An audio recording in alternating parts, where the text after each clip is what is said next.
अस्सलाम वालेकुम। बच्चों, जैसे कि आप लोगों के इल्म में है कि मैंने आप लोगों के लिए सिंध फेडरल पंजाब की बुक से एंटीडेस की अपकमिंग जो प्रॉबेबली पीएमसी या नेशनल एमडीकेट होगा उसके हवाले से कुछ वीडियोस बनाई हैं। तो उसी से रिलेटेड होलोजिक न्यूट्रिशन से हमारा आज का लास्ट टॉपिक, जिसमें डिसऑर्डर्स हैं और एसेसरी ग्लैंड्स की बात की गई है। तो पहले बेटा ये सिंध बुक से होगा, फिर फेडरल से और फिर पंजाब से। तो देखते हैं इन बुक वीडियोस में क्या क्या है हमारे पास। तो बच्चों, सबसे पहले तो हम अपनी सिंध की बुक से देखें तो हमें रोल ऑफ एसेसरी ग्लैंड नज़र आएंगे।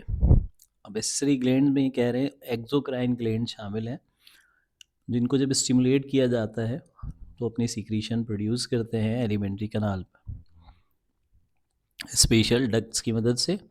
ये सीक्रीशन फिर हेल्प करती हैं डाइजेशन में। तीन तरह के ग्लैंड्स यहाँ बता रहे हैं। पेयर थे स्लाइवरी ग्लैंड के 3 पेयर्स, लिवर और पेंक्रियाज। तो स्लाइवरी ग्लैंड के बारे में इन्होंने ज़्यादा इन्फॉर्मेशन पहले ही दे दी है, तो इन्होंने ज़्यादा डिस्कस नहीं किया। बट लिवर की बात करें तो लिवर लार्जेस्ट ग्लैंड है हमारी बॉडी का। Upper part of the right abdominal side ये मौजूद होता है, डायफ्राम के नीचे।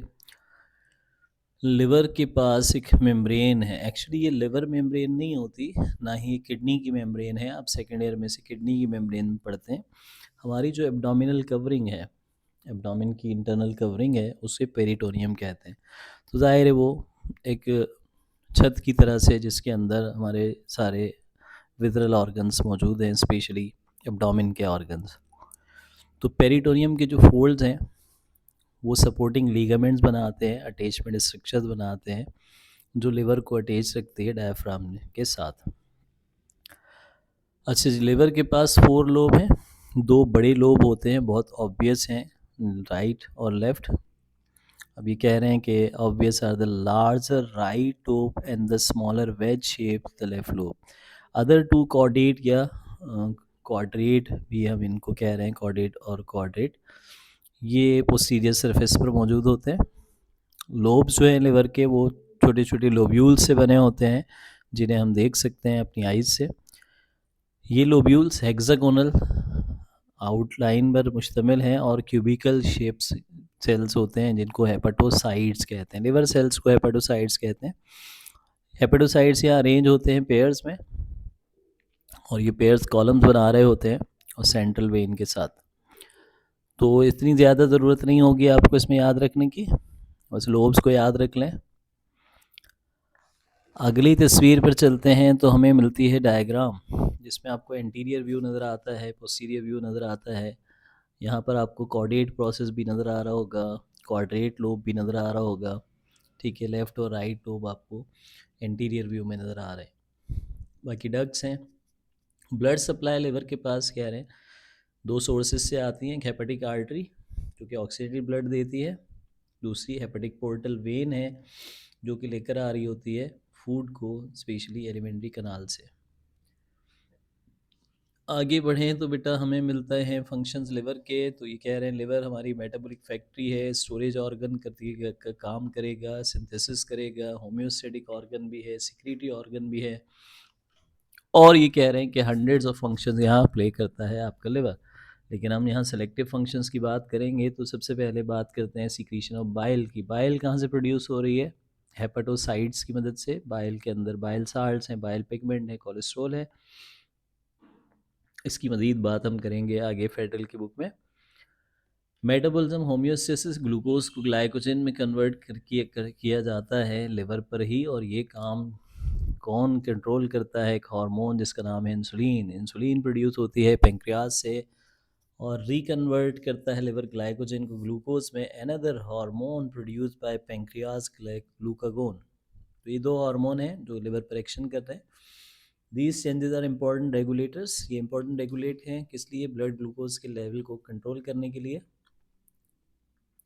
इसके अलावा फैट्स को स्टोर करता है और फिर ये टिश्यूज़ को प्रोवाइड कर सकता है एनर्जी भी। इसके अलावा अमाइनो एसिड्स में डीअमाइनेशन करेगा और नाइट्रोजीनस पोर्शन अमाइनो एसिड का रिमूव करेगा, अमोनिया बनेगा, फिर अमोनिया को यूरिया में, तो यूरिया फॉर्मेशन लिवर करता है, किडनीज यूरिया को वाटर के साथ रिमूव करती हैं इन फॉर्म ऑफ यूरिन।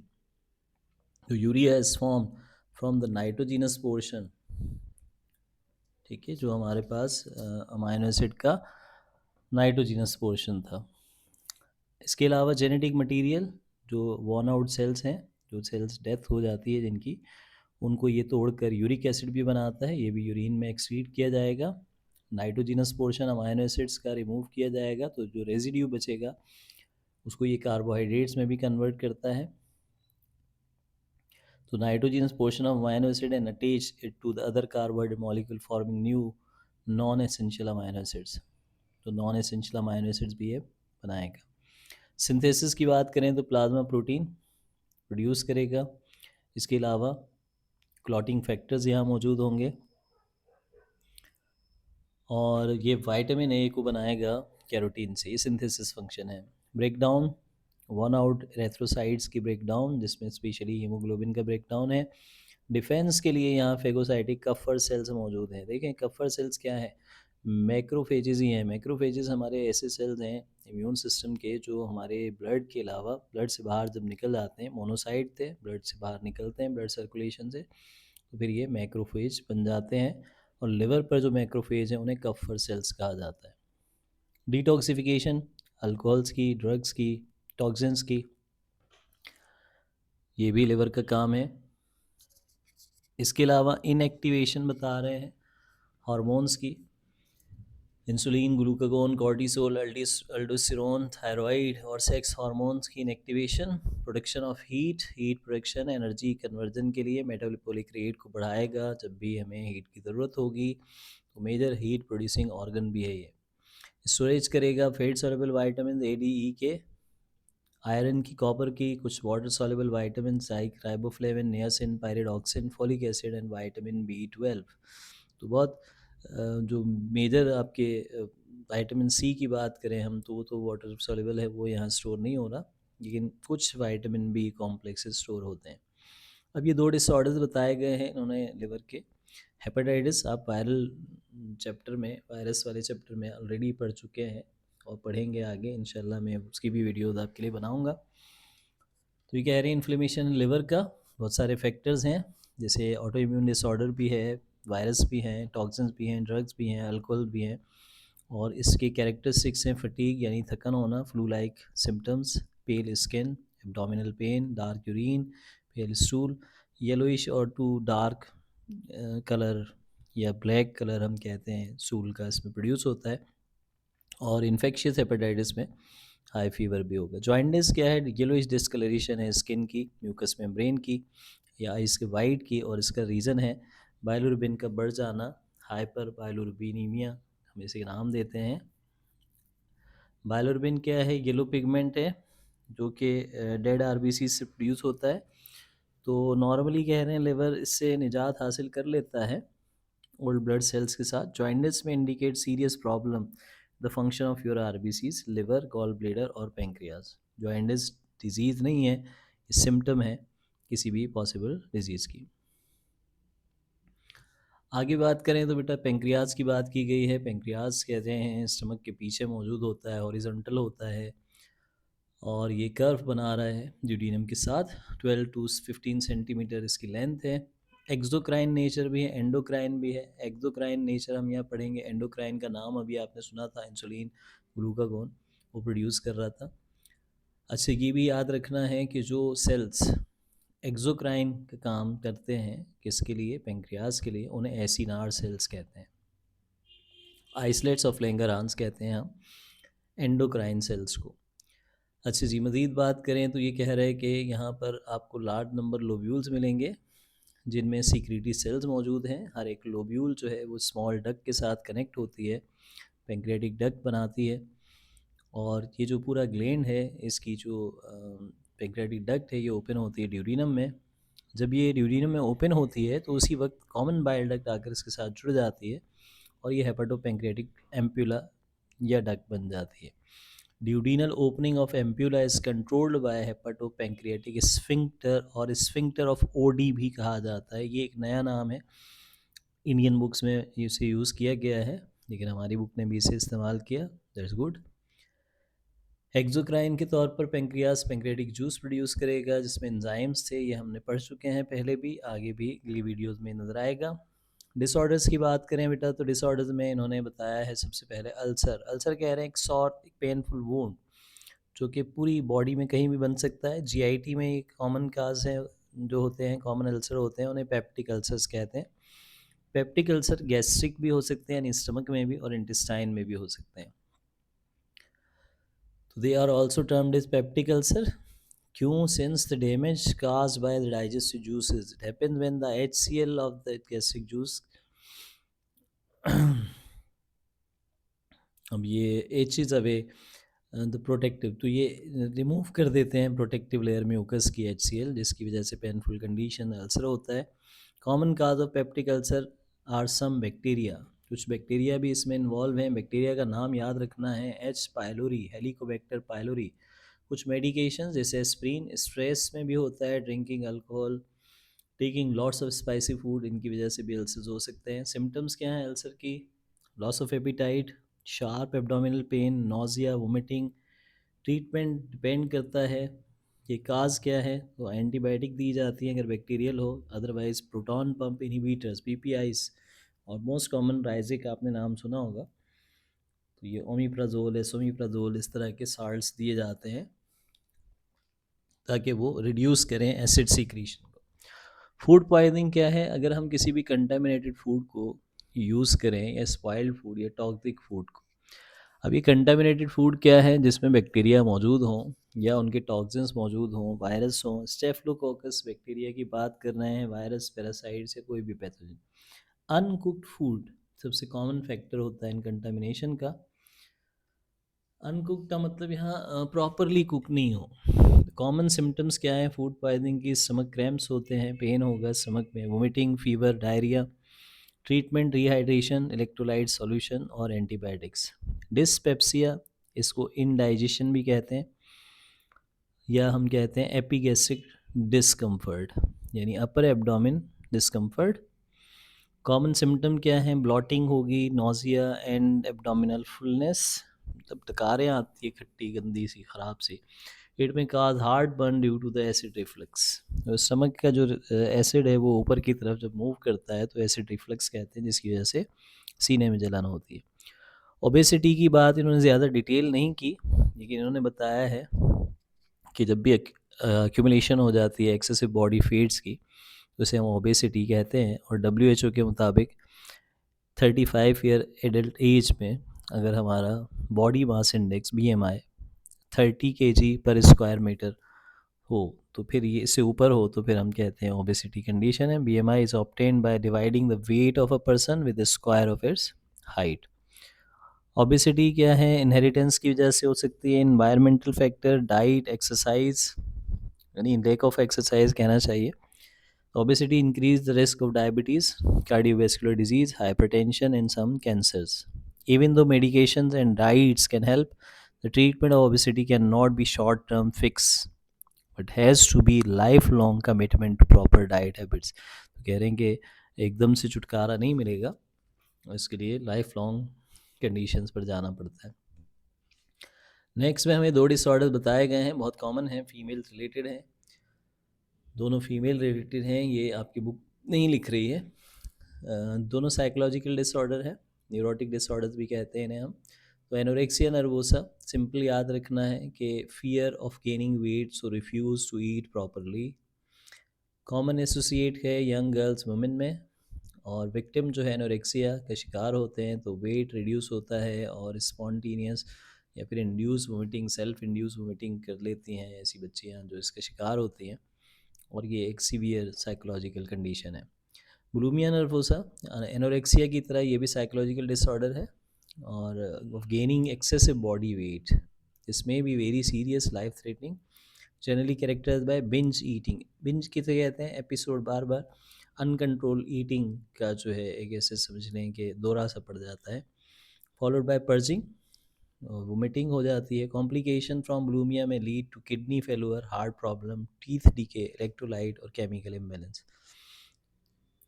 अब ये तो हमारे पास था सब कुछ सिंध की बुक से। एक ओवरव्यू चार्ट दिया हुआ है, ठीक है, इसको मैं कट ऑफ कर रहा हूँ। कट ऑफ से मुराद ये कि आप लोग ज़रूर इसे देख लीजिएगा, ठीक है, जिसमें आपको ऑर्गन्स दिखाए गए हैं, फंक्शंस, सीक्रीशंस किसकी, ओरल कैविटी की, टीथ, लिप्स, चीक्स, टंग, फिर स्लाइवरी ग्लैंड्स, फिर इनके सारे ग्लैंड्स, फिर फेरिंग्स, इनके काम। तो ये एक आसान सा एक ओवरव्यू है आपके लिए, आप इसको खुद से रीड आउट कर लीजिएगा। मैं इसे छोड़ रहा हूँ क्योंकि हम ये सब कुछ पढ़ चुके हैं ऑलरेडी। तो आगे देखें तो फिर आपको एसोफेगस, स्टमक, स्टमक के सेल्स, एसेसरी ग्लैंड्स की हमने भी बात की, स्मॉल इंटेस्टाइन और वहाँ मौजूद सेल्स, और लार्ज इंटेस्टाइन और उनके सेल्स और उनकी सिक्रीशंस की बात की गई हैं। आगे चलें तो बेटा अब यही टॉपिक मैं आपको कवर करना चाहूँगा फेडरल की बुक से, ठीक है। एक बार आप इसको देख लें आराम से, तो हम मज़ीद आगे बढ़ते हैं। ओके बच्चों, now this will be from the text book biology of the national book foundation, federal text book board. तो यहाँ पर हमारे पास सबसे पहले role of accessory gland, same बातें की गई हैं, बस इन्होंने डक्ट्स बता दी हैं लिवर की, जो मैंने आपको लास्ट वीडियो में बता दी थी। ये कह रहे हैं कि 2 मेजर लोब्स हैं और 2 माइनर लोब्स हैं, ऐसा ही कुछ हमारी बुक ने लिखा। एक पोर्टा गेट मौजूद है इन्फीरियर सरफेस पर, जहाँ various vessels ducts, nerves enter होती हैं। हेपेटिक डक्ट में बाइल की बात की है, फिर वो कॉमन बाइल डक्ट बनती हैं, फिर कॉमन बाइल डक्ट जो हैं वो आपके पेंक्रियाज के साथ मिल जाती हैं। तो यहाँ पर आप याद रखें कि जो कॉमन हेपेटिक डक्ट हैं वो सिस्टिक डक्ट कहाँ से आती हैं, गॉल ब्लैडर से, मैंने आपको बताया था। लिवर के फंक्शंस की बात करें तो देखिए बाइल प्रोडक्शन, यहाँ इन्होंने डिटेल लिखा है बाइल के बारे में। लिवर बाइल प्रोड्यूस करता है, बाइल में कोई डाइजेस्टिव एंजाइम नहीं है, यानी बाइल में कोई भी डाइजेस्टिव एंजाइम नहीं है और बाइल का काम न्यूट्रलाइज करना है एसिडिक काइम को, और पीएच को पेंक्रियाटिक एंजाइम्स के लिए नॉर्मल लिख करवाना है। बाइल साल्ट्स होते हैं जो इमल्सीफाई करते हैं फैट्स को। बाइल में एक्सक्रीटरी प्रोडक्ट्स बाइल पिगमेंट, बाइलिरुबिन है, जो कि हमने कहा था कि एक पिगमेंट है जो हीमोग्लोबिन के ब्रेकडाउन से बनता है। Most bile salts are reabsorbed in the ileum and carried in the blood back to the liver, where they are stimulate further bile secretion। तो ये बता रहे हैं कि बाइल साल्ट्स जो हैं वो रीअब्जॉर्ब हो जाते हैं इलियम में और फिर से ये लिवर पर एक्शन करते हैं ताकि फर्दर बाइल सिक्रीशन हो सकें। स्टोरेज रोल की हमने बात की, इन्होंने हेपेटोसाइट्स का नाम यहाँ लिखा है, ये रिमूव करते हैं शुगर को from blood, store in the form of glycogen, store करते हैं फेट को, फेट सॉल्युबल वाइटामिन को, कॉपर को, आयरन को। स्टोरेज फंक्शन शॉर्ट टर्म होते हैं क्योंकि जैसे ही अगर इसकी नीड होगी तो ये फिर से यूटिलाइज कर लिए जाएंगे। मेटाबॉलिक रोल की बात करें तो ये भी सेम ही लिखा है बेटा। देखें यहाँ ये कह रहे हैं ग्लूकोज को ग्लाइकोजन में कन्वर्ट करना, ग्लाइकोजेनेसिस, ठीक है। और जब ग्लूकोज की फिर से नीड हो तो इसे ग्लाइकोजीनोलाइसिस कहते हैं। ग्लूकोज अगर अमाइनो एसिड से प्रोड्यूस किया जाए या फैटी एसिड कोलेस्ट्रॉल से प्रोड्यूस किया जाए तो इसे ग्लूकोनियोजेनेसिस कहते हैं। ये टर्म याद रख लें, ग्लूकोनियोजेनेसिस। डीनेचरेशन फैटी एसिड्स की, फॉस्फोराइलेशन फैट्स की, ये भी लिवर में होती है।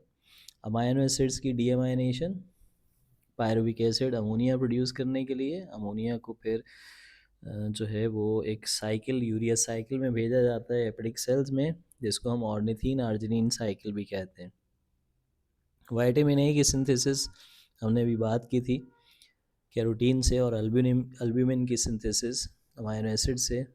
ब्लड प्रोटीन्स ये याद रख लें, प्रोथ्रोम्बिन, फिब्रिनोजिन। तो 3 प्रोटीन्स के नाम यहाँ आपको नज़र आ रहे हैं जो लिवर से बन रही हैं। अल्ब्यूमिन है, ठीक है, ब्लड की प्रोटीन्स में प्रोथ्रोम्बिन, फिब्रिनोजिन लिवर बनाते हैं। इसके अलावा ब्लड क्लॉटिंग फैक्टर्स बनाते हैं और यही ब्लड क्लॉटिंग प्रोटीन्स भी हैं। फेगोसाइटोसिस होगा, कफर सेल्स यहाँ मौजूद होते हैं डेड सेल्स को डिस्ट्रॉय करने के लिए। बाइल पिगमेंट में बाइलिरुबिन, बाइलिवर्डिन मौजूद है जो हीमोग्लोबिन के ब्रेकडाउन से बनी है, ठीक है। इसके अलावा आरबीसीज को बनाने का काम भी है लिवर का। बहुत इंपॉर्टेंट बात लिखी है फीटल लाइफ में। डिटॉक्सिफिकेशन में हमने पढ़ा सेम काम है, कोई ख़ास बात नहीं है, बस यहाँ क्रीसोल कार्बोलिक एसिड और ये प्रोड्यूस होते हैं इंटेस्टाइनल बैक्टीरिया, इन्हें कन्वर्ट करते हैं नॉन टॉक्सिक सब्सटेंसेस में। प्रूसिक एसिड जो प्रोड्यूस होता है मेटाबॉलिज्म में, इसे नॉन टॉक्सिक सब्सटेंस में कन्वर्ट करते हैं और लिवर हीट प्रोडक्शन के लिए भी रिस्पॉन्सिबल है।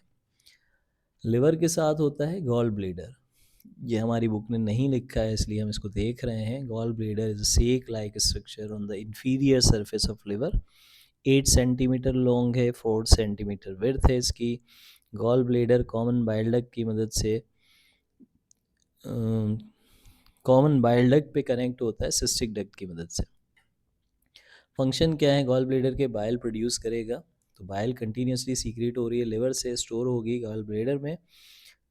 While the bile is in the gallbladder, water and electrolytes are absorbed, and bile salts and the pigment become much 5 to 10 times more concentrated when they are secreted by the liver. क्या कह रहे हैं बेटा? ये कह रहे हैं कि जब बाइल गॉल ब्लेडर में है तो वाटर और इलेक्ट्रोलाइट्स एब्जॉर्ब हो जाते हैं और बाइल साल्ट्स और पिगमेंट्स वो 5 से 10 गुना और ज़्यादा बढ़ जाते हैं। कब? जब वो लिवर से प्रोड्यूस होकर आते हैं। नेक्स्ट में बेटा पेंक्रियाज है। पेंक्रियाज के बारे में इन्होंने जो बातें की हैं हमने पहले कर ली हैं। पेंक्रियाज कॉम्प्लेक्स ऑर्गन है, दोनों काम करेगा, एक्सोक्राइन एंडोक्राइन। ठीक है, इसके अलावा पेंक्रियाटिक आइसलेट्स की बात की है, एंडोक्राइन सेल्स की, और मैंने आपको बताया कि एसिनार सेल्स आपने याद रखने हैं एक्सोक्राइन। पेंक्रियाटिक एंजाइम्स की यहाँ बात कर लें तो ये देखें कौन कौन से हैं एंजाइमेटिक कंपोनेंट्स पेंक्रियाटिक जूस के। एसिनाय सेल्स, देखें एसिनर एक सिंगल सेल को, एसिनाय सेल्स प्लूरल वर्ड। और ये जो हैं कौन कौन से हैं? तो सबसे पहले देखें बेटा प्रोटियोलाइटिक पेंक्रियाटिक एंजाइम्स हैं जो डाइजेस्ट करेंगे प्रोटीन्स को। कौन कौन से थे बेटा? ट्रिप्सिन, टाइमोट्रिप्सिन और कार्बोक्सी पेप्टाइडेज। ये 3 तरह के प्रोटियोलाइटिक एंजाइम्स यहाँ हैं। अब इन्होंने बताया है आपको कि जो इनएक्टिव फॉर्म है ट्रिप्सिनोजेन, काइमोट्रिप्सिनोजेन और प्रो कार्बोक्सी पेप्टाइडेज, इनको एक्टिव किया जाता है। और एक्टिवेशन के लिए हम देखते हैं तो सबसे पहले ट्रिप्सिनोजेन को एक्टिव करता है कौन? Proteolytic enzyme enterokinase. ठीक है, और नेक्स्ट पर बात करें तो ट्रिप्सिन फिर एक्टिवेट करेगा फर्दर ट्रिप्सिनोजेन को, साथ साथ काइमोट्रिप्सिनोजेन को भी और प्रोकार्बोक्सी पेप्टाइडेज को भी। पेंक्रियाटिक जूस में अमाइलेज मौजूद है जो कार्बोहाइड्रेट्स पर एक्शन कर रहा था, पेंक्रियाटिक लाइपेज जो एमल्सिफाइड फेट्स पर काम कर रहे थे, और एंजाइम जो डीएनए और आरएनए के लिए भी हैं, डीऑक्सीराइबोन्यूक्लियेज एंड राइबोन्यूक्लियेज, वो भी यहाँ मौजूद हैं। कंट्रोल की हम पहले बात कर चुके हैं। अगर हम सिंपली इस डायग्राम को देखें तो सबसे पहले आपको बताया जा रहा है कि सीक्रेटिन स्टिमुलेट करेगा पेंक्रियाज को ताकि वो वाटरी सीक्रीशन प्रोड्यूस करे जिसमें बाइकार्बोनेट्स हो। तो ये कह रहे हैं पर्पल एरो से हमने दिखाया, ये देखें आप सीक्रेटिन नज़र आ रहा होगा। कोलिसिस्टोकाइनिन ग्रीन एरो से दिखाया जा रहा है, ये काज करेगा पेंक्रियाज को कि पेंक्रियाज रिलीज करे section rich in digestive enzymes, ये डाइजेस्टिव एंजाइम्स हैं। और पैरासिम्पैथेटिक वेगस नर्व की हम बात कर चुके हैं रेड एरो से, तो ये पेंक्रियाज को सिक्रीशन रिलीज़ करवाएगी जिसमें डाइजेस्टिव एंजाइम्स मौजूद हों। तो आप देख रहे हैं सीक्रेटिन, कोलिस्टोकाइनिन एंड वेगस नर्व, ये तीनों इसे कंट्रोल कर रही हैं। आगे बढ़ें तो डिसऑर्डर्स की बात की है, इन्होंने कुछ ज़्यादा बेहतर तरीके से लिखने की कोशिश की है। डिजीज़ को एटियोलॉजी हम कहते हैं, काजेस को, फिर प्रिवेंशन और फिर ट्रीटमेंट। तो अल्सर में अगर आप देखें तो ये सेम बातें लिखी हुई हैं। मेनली ये कह रहे हैं कि जो साइड्स हैं पेप्टिक अल्सर की, एसोफेगस, स्टमक, ड्यूडीनम, जेजुनम हो सकते हैं। 90-95% ड्यूडीनल अल्सर फर्स्ट पार्ट में होते हैं ड्यूडीनम के, 50% एंटीरियर वॉल में होते हैं। It is common 4 times than the gastric ulcer, gastric ulcer से ज़्यादा कॉमन हमारे पास ड्यूडीनल अल्सर है। More than 90% of gastric ulcers occurs in the lesser curvatures. H. pylori is the most important factor in the peptic ulcer. Counting 90% of duodenal ulcer and 70% of gastric ulcers. तो ये percentage याद रखने की ज़रूरत नहीं है, बस हाईएस्ट याद रख लें कि एच पायलोरी की वजह से। Aspirin, acetyl salicylic acid, non steroidal drugs, या फिर हम कहते हैं एनसेड, non steroidal anti inflammatory agents, ये भी इसके इंपॉर्टेंट फैक्टर्स हैं। हेरिडिटी डिजीज़ भी है ये। और वो जो ब्लड ग्रुप ओ वाले हैं, ये इंपॉर्टेंट लाइन लिखिए, those with blood group O, those unable to secrete their blood group antigen in the saliva and gastric juice are more predisposed। ठीक है, स्मोकिंग भी एक बड़ा फैक्टर है। तो प्रिवेंशन क्या है? एग्रावेशन, एग्रावेटिंग फैक्टर्स से बचना है, जैसे smoking, aspirin, excess of intake of coffee and tea, alcohol, missing a meal, देखिए खाना छोड़ना भी अल्सर की एक काज हो सकती है। ट्रीटमेंट में रिलीव किया जाता है अल्सर्स को एंटासिड से, milk, vomiting relieves pain in gastric ulcer, and intake of food relieves the pain in the duodenal ulcer। ठीक है, ये भी फ़र्क पड़ता है। मेडिसिन जो है एसिड सप्रेसेंट दी जाती हैं, और एंटीबायोटिक्स भी in case of bacterial ulcer. मज़ीद बात करें तो सेम ही है, फूड पॉइजनिंग, जिसमें डायरिया बता रहे हैं, ये वोमिटिंग होगी, एब्डोमिनल पेन 12 to 24 आवर्स अगर हमने फूड कोई कंटामिनेटेड यूज़ किए तो उसकी वजह से होगा। कैम्पाइलोबैक्टर के टॉक्सिन्स यहाँ इंपॉर्टेंट हैं, साल्मोनेला के टॉक्सिन्स इंपॉर्टेंट होते हैं जिनकी वजह से ये होता है। और ये कह रहे हैं human however may develop food poisoning by taking the liquid that escapes during the defrosting as frozen meat contain salmonella bacteria. तो जैसे हम फ्रीज़ करते हैं गोश्त को, उसके बाद वो फ्रीज़ होने के बाद उसकी जो ड्रॉपलेट्स हैं डीफ्रॉस्ट होने के बाद, उनमें भी ये बैक्टीरिया हो सकते हैं। डिशेस यूटेंसिल्स में ये हो सकते हैं। सिम्टम्स क्या हैं? फटीग होगी, डिजीनेस, चक्कर आते हैं, double vision, headache, nausea, vomiting, diarrhoea, abdominal pain. Prevention कैसे किया जाए? बेसिक हाइजीन को फॉलो किया जाए, अनबॉइल्ड अनबॉटल्ड वाटर ना यूज़ किया जाए, आइस क्यूब्स स्पेशली यूज़ ना किए जाए, salads and peel on the fruits, consume freshly prepared hot food and thoroughly rewarm food. अच्छा जी, ट्रीटमेंट में हम देखें तो फिर ये ORS की बात कर रहे हैं यहाँ पर, और एंटी डायरियल एजेंट दी जाती है, लिप्रोमाइड, एंटीबायोटिक्स दी जाती हैं। डिस्पेप्सिया हमने पहले भी बात की कि ये एपीगैस्ट्रिक डिस्कम्फर्ट भी कहलाती है। तो इसमें भी कोई ख़ास चेंज नहीं है। एटियोलॉजी की बात की है तो एसिडिटी हो सकती है स्टमक में, या स्टमक के फॉल्टी फंक्शन हो सकते हैं। और प्रिवेंशन में smoking, weight reduction, small meals, wide alcohols, ठीक है, फैटी एसिड्स, फैटी फूड्स को कम यूज़ करना है, heavy lifting, bending specially after meals, ये इसकी वजह से भी, और लेट नाइट मील्स की वजह से भी ये रिफ्लेक्सेस होते हैं। ट्रीटमेंट एंटीबायोटिक दी जा सकती हैं। Drugs which decrease HCl production, cimetidine, stop NSAID, NSAID नहीं लेनी है, एस्पिरिन नहीं लेनी है। ओबेसिटी की यहाँ बात करें तो ये कह रहे हैं जब पर्सन नॉर्मल वेट रखता है तो उसे हम कहते हैं ओबेस। तो ये कह रहे हैं classified according number in the size of the cells, hyperplastic obesity a greater than normal number of fat cells. ठीक है, hyperplastic obesity that are also larger than the normal. Hypertrophic obesity result from the normal number of fat cells that have increased in size। तो hypertrophic और hyperplastic, plastic में number यहाँ ज़्यादा होगा fate sales का, ठीक है, और हाइपरट्रॉफिक में साइज़ बड़ा होगा फेट सेल्स। एटियोलॉजी की बात करें तो इसमें इन्होंने एक्सेसिव फूड इनटेक बताया हुआ है, इनहेरिटेंस बताया है, इमोशनल डिस्टर्बेंस बताया हुआ है, थायराइड, पिट्यूटरी और एड्रीनल की भी डिसफंक्शनिंग इसका रोल प्ले कर सकती है। अच्छा जी, रिलेटेड डिसऑर्डर्स में देखें तो यहाँ ये कह रहे हैं कि डायबिटीज़ हो सकती है, कार्डियोवैस्कुलर डिजीज़ हो सकती हैं, स्ट्रोक हो सकता है, और भी बहुत सारी disease like angina, heart failure, anaemia, arthritis. Obesity shortens the life expectancy. मज़ीद बात करें तो ब्लूमिया नर्वोसा और एनोरेक्सिया नर्वोसा दोनों दी गई हैं, न्यूरोटिक डिसऑर्डर हैं, स्लाइटली ओल्डर गर्ल्स, ब्लूमिया की बात कर रहे हैं।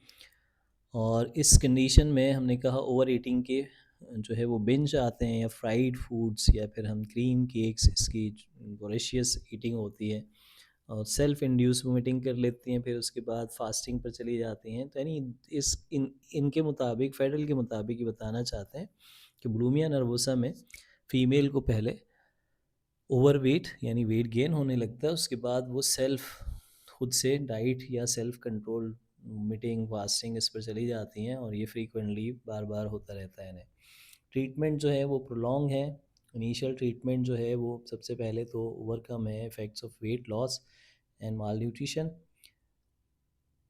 तो ये कह रहे हैं हॉस्पिटल में और इस स्ट्रिक्ट सुपरविजन में किया जाता है। एनोरेक्सिया में क्या कंडीशन है, हमने सेम बात है यहाँ पर भी कि फियर है, खौफ होता है छोटी उम्र में गर्ल्स को कि अगर खाएंगी तो मोटी हो जाएंगी।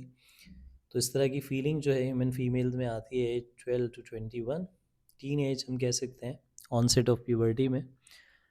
और जब इसकी वजह से अगर ये रेगुलर डाइट नहीं लेती तो इनको डर होता है मोटे होने का। तो एनोरेक्सिक नर्व जो गर्ल्स होती हैं, वो एस्टिमेट साइज़ जो है उनकी बॉडी का वो भी नॉर्मल से कम होता है, वेट भी कम होता है, वेट बहुत ज़्यादा डेंजरस लेवल तक कम हो जाता है, साइकोलॉजिकल ये मैच्योर नहीं हो पाती, प्यूबर्टी चैलेंजेस और सेक्सुअलिटी को फेस नहीं कर पाती। The losses of the feminine characters enable the girls to retreat into a childlike state.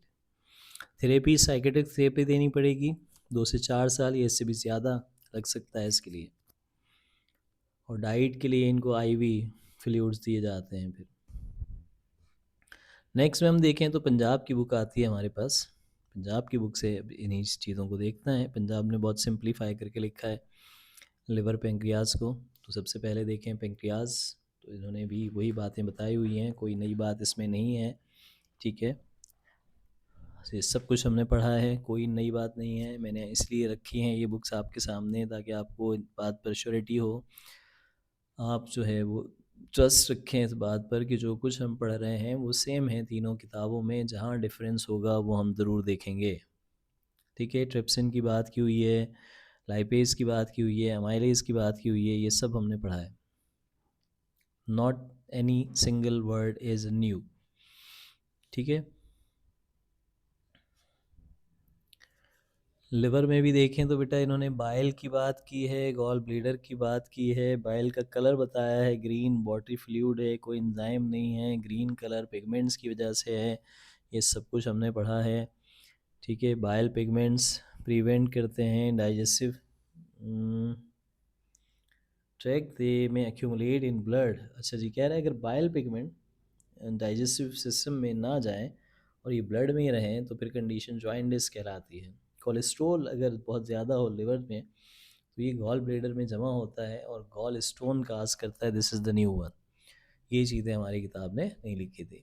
अच्छा जी, फिर से येलो बॉक्स देखें तो liver is easily ruptured because it is large, fix in position and fragile, और it may lacerate by a broken rib. तो ये damage हो सकता है किसी रिब की वजह से भी। लिवर रप्चर और लेसरेशन भी कहते हैं इसे, may result in severe internal bleeding, liver may become enlarge as a result of heart malfunctioning, hepatic cancer, और may be damage due to the hepatitis और बीइंग अल्कोहलिक। तो ये भी कुछ नई इन्फॉर्मेशन आपके लिए जो हमारी किताबों में यानी सिंध में और फेडरल में नहीं थी। बाकी बेटा डिसऑर्डर्स में सेम ही है, ठीक है। बस यहाँ इन्होंने कुछ एक्स्ट्रा लिखा है फूड पॉइजनिंग में। डिस्पेप्सिया की कई बार बात की है हमने, इनपरफेक्ट डाइजेशन, इनकम्प्लीट, ये इसी नाम से कई बार आ चुका है। Some time this is not a disease, कह रहे हैं this is not a disease in itself but symptomatic of other disorders. ये भी इंपॉर्टेंट लाइन लिखी हुई है जो हमारी किताबों में नहीं है। फूड पॉइजनिंग में अगर हम देखें तो यहाँ इन्होंने बैक्टीरिया साल्मोनेला, कैम्पाइलोबैक्टर सेम है, ठीक है, ये हमने पढ़ा था अभी। लेकिन अगर हम लास्ट पैराग्राफ को देखें तो ये बहुत इंपॉर्टेंट बात कर रहे हैं। Severe form of food poisoning is botulism. Botulism क्यों होती है? टॉक्सिन्स होते हैं बैक्टीरिया के, कौन से? क्लॉस्ट्रीडियम बोtulinum। बॉटुलिज्म डेवलप होती है improperly canned और otherwise preserved foods, especially meat, तो गोश्त रखा हो या फिर जो केन फूड होती हैं, केन जो आप जेंस वगैरह पीते हैं, वो भी अगर प्रॉपरली जो है वो केनिंग ना की जाए तो उसकी वजह से भी हो सकते हैं। अब यहाँ इस डिसऑर्डर को देखें तो ये कह रहे हैं कि ये टॉक्सिन्स जो हैं बैक्टीरिया के बहुत ही पावरफुल होते हैं और ये सीएनएस पर एक्शन करते हैं, कार्डियक रेस्पिरेटरी पैरालिसिस भी करवा सकते हैं। अर्ली सिम्टम्स में fatigue, dizziness, double vision, headache, nausea, vomiting, diarrhoea होती हैं फूड पॉइजनिंग की ही। लेकिन ये सीवियर फूड पॉइजनिंग है जिसको बॉटलिज्म कहते हैं। आगे चलें तो ओबेसिटी, बस इन्होंने बताया है कि हमारे पास फेट स्टोरिंग टिश्यूज़ हैं जिनका नाम है एडिपोज टिश्यूज़, एब्डोमेन में होते हैं, किडनी में होते हैं, स्किन में होते हैं। ठीक है, ये 3 सेल्स की बात की है, ये नई बात है यहाँ पर। बाकी तकरीबन सेम बातें हैं बेटा, कि हेरिडिटी में हैं और इसके फैक्टर्स भी हैं कि ये हार्ट डिजीज़ भी काज कर सकती हैं, ब्लड प्रेशर भी, डायबिटीज़ भी। एनोरेक्सिया नर्वोसा, ठीक है, कोई नई बात नहीं है। ये सेम टू सेम इन्होंने फेडरल वाला ही लिखा हुआ है, फेडरल वालों ने इनका लिखा है, जैसे भी आप समझना चाहें। ठीक है, सब कुछ सेम है as it is. Bulimia nervosa में भी बेटा सेम बात लिखी है, न्यूरोटिक डिसऑर्डर। बस यहाँ पर इन्होंने लिखा है कि frequent vomiting purging may cause physical effects including serum electrolyte imbalance. जाहिर है जब वो पर्सन जो है सेल्फ इंड्यूस वोमिटिंग करता है या फास्टिंग पर जाता है तो उसकी वजह से सीरम इलेक्ट्रोलाइट लेवल डिस्टर्ब होता है। बाकी सेम। पाइल्स यहाँ इन्होंने नया ऐड किया है, नया तो नहीं है, पुरानी बुक है क्योंकि पंजाब की, लेकिन हमारी किताबों में नहीं है। पाइल्स को हेमराइड्स भी कहते हैं। हेमराइड्स क्या होते हैं? डायलेटेड और टॉर्चस वेन्स होती हैं जो एनोरेक्टल म्यूकोसा पर मौजूद है, एनस रीजन, रेक्टल रीजन पर मौजूद होती हैं। तो इसके जो सबसे बड़ी वजह होती है पाइल्स की, वो होती है पेशेंट को जब कॉन्स्टिपेशन हो। तो जब कॉन्स्टिपेशन होती है तो बहुत डिफ़िकल्ट मूवमेंट होती है फेसेस की, जिसकी वजह से अफेक्ट होता है, प्रेशर डेवलप होता है और वेन डायलेट हो जाती हैं, जिनकी वजह से हेमराइड्स या पाइल्स होते हैं। तो यहाँ ये भी बात की गई है कि जो पेशेंट है हमारा, उसको हम एडवाइस करते हैं not to sit on hard seats depending on the severity of the symptoms. Sometimes the haemorrhoids have been removed surgically. Ulcer में बेटा सेम बातें लिखी हैं इन्होंने, कोई नई बात नहीं है। ठीक है, बस इन्होंने बैक्टीरिया का नाम नहीं लिखा है, वो हम पढ़ चुके हैं, एच पायलोरी की वजह से भी होता है। और अल्सर के बारे में फेडरल की बुक ने काफ़ी डिटेल लिखा था। तो ये आपके पास हैं डिसऑर्डर्स, और यहाँ पर ये सारे टॉपिक हमारे कंप्लीट होते हैं। तो इट मीन्स हमारा जो होलोज़ोइक न्यूट्रिशन वाला चैप्टर है वो मैंने इन वीडियोस से कंप्लीट किया है। इंशाल्लाह नेक्स्ट डे पर हम कुछ नई वीडियोस देखते हैं जो आपके लिए ज़्यादा इम्पोर्टेंट हो। Thank you so much. अल्लाह हाफिज़।